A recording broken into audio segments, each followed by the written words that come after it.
troubleshooting, you can just keep driving. I was going to try to clean the windshield up. Well, it won't clean. Okay, we are now approaching the fabulous Rangeley Oilfield Basin from the west. We are approaching what is the Melon Hill Rim. This is the last curve, I think, before we come over the rim, and we'll see the 10-mile Rangeley Oilfield open before us. Unlike other oil fields, a lot of this field is underground at this point, pumped electronically or converted to water and carbon dioxide injection.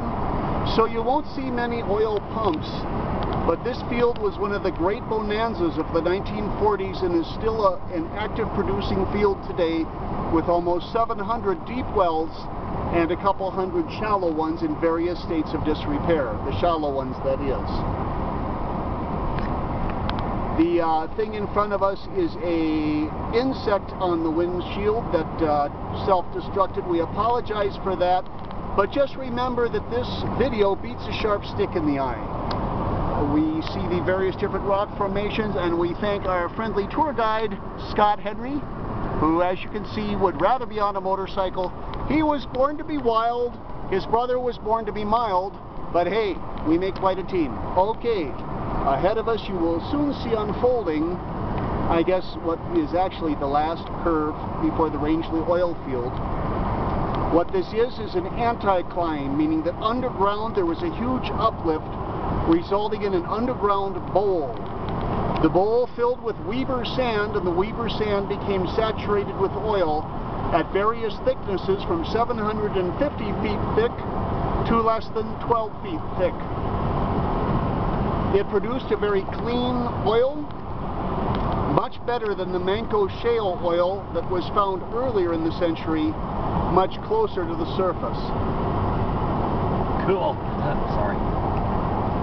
Well, yeah, it is cool to people that are eggheads and people that like oil wells, and to the rest of you, hey, if you quickly go out and get a snack, by the time you come back, we should be done. Okay, here we go.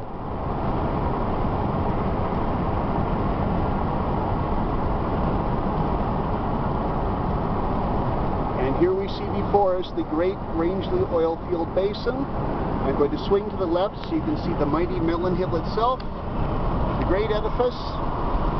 It also has the Rangeley television tower on it. In the years before cable, the towers that are still visible on the top of the hill brought the only television signal.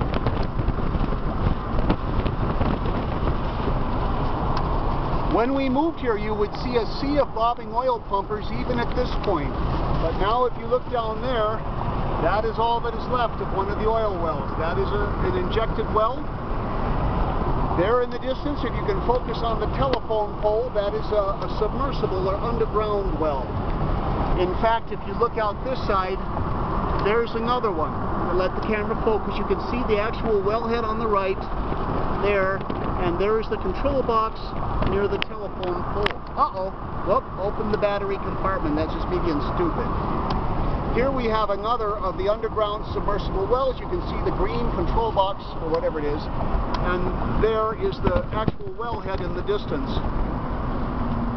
And then here, right in front, this well right here is the one that Bill Mitchum has the famous one of the big air balances on, going up with Melon Hill in the distance, and I am panning way too fast. My apologies. Oh, here we have another. Okay, sorry for the fast pan. There is the wellhead, and somewhere there is the control box for the underground electric pump. You can see more of them in the distance. There's another one back there. All of these were enormous air balance pumps when we first moved here, and of course years before that were the regular bobbing, what they call nodding donkey, conventional oil pumps. We'll come back to the main road here. This is Colorado 64. And just look over the lay of the land.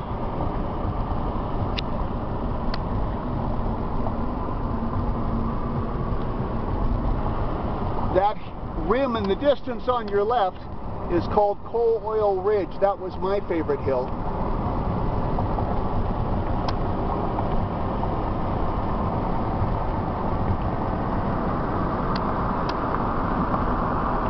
And that's enough talking. I'm just going to let you enjoy or endure the rest of the video here in silence.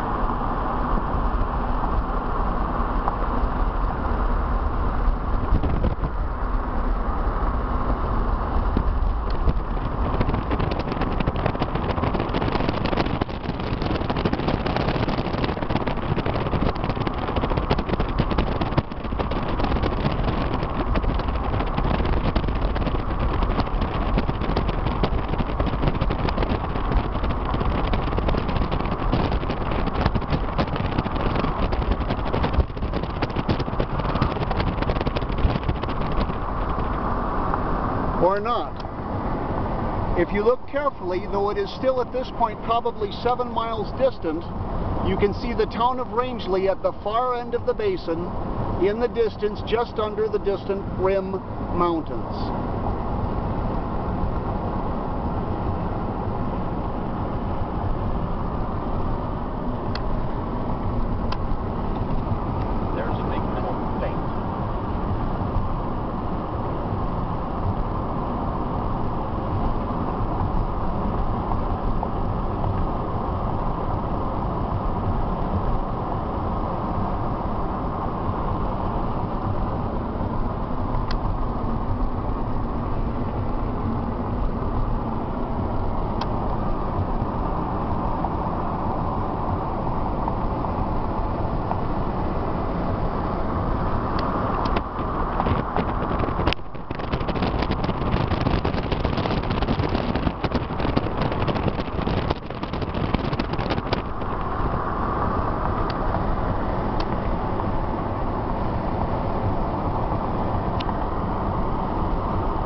This installation straight ahead is on the site of what long ago had been the Texas camp, that even in our era was used to house the Texas employees and later other people. And on our left, not far from here, is where the Chevron Oilfield camp had been, the largest camp. And as we come around this next rim, well, here, if we look in the distance back there, that is all that is left. There's some industrial buildings. All the employee houses and the rec hall have been removed. And someday people will wonder why trees grow in a straight row back there. I believe on our left you will soon see up on one of these hills the Raven A1 Memorial. There is an unoperating oil pump on the site of the discovery well of the Rangeley field on the very first lease. That is Emerald number 1 there, going by. I have some pictures of that. And there in the distance, up on the hill, well, it's up there somewhere, keep looking, there it is the Raven exhibit with the oil pump and a small gazebo. I have pictures of a boy of the actual Raven well when it was still operating.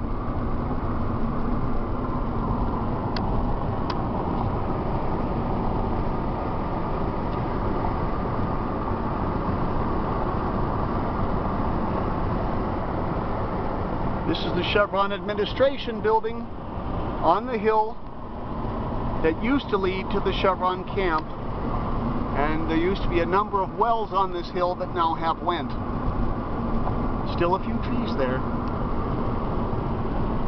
Okay, if we are where I think we are, around the bend in this road is just a little set of pipes that at one time was an enormous well that I was photographed by at about age 11 when we first moved here. What does that mean? Absolutely nothing, but oh well. Here we have what appears to be a